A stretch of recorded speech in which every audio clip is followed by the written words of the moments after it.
আপনি আপনার বিষয়টা আপনি উপস্থাপন করবেন। আমাদের বলা হয়েছে আসলে কাউকে হার্ট করার দরকার নেই, হয়ে থাকে অনেক সমস্যা থাকতে পারে।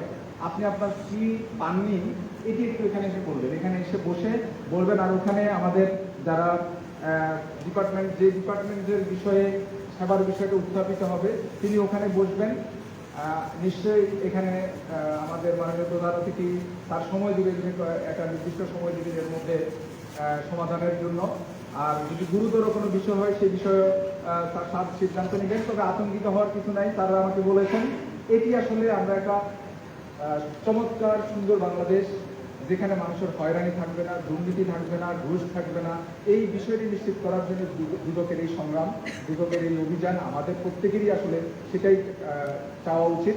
তো আমি আজকে দুর্নীতি দমন কমিশনকে ধন্যবাদ জানাবো যে নারায়ণগঞ্জ জেলায় এরকম একটি আয়োজন করার জন্য, এবং যারা এই যে দুদকের ডিডি সাহেব, এখানকার এডি সাহেব, তারা অনেক পরিশ্রম করেছেন অনেক দিন ধরে।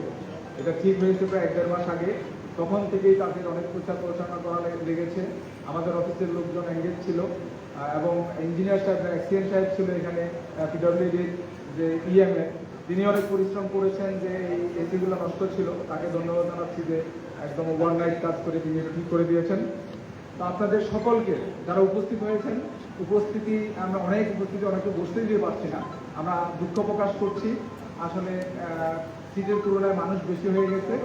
আপনাদের কাছে আমরা আসলে দুঃখ প্রকাশ করা ছাড়া কিছু নেই। একটু কষ্ট করে আমরা নির্ধারিত সময়ের মধ্যে আমাদের অনুষ্ঠান শেষ করব। আপনাদের সকলকে আবারও ধন্যবাদ এবং কৃতজ্ঞতা জানিয়ে আমি আমার বক্তব্য শেষ করছি। জয় বাংলা, বাংলাদেশ চিরজীবী হোক।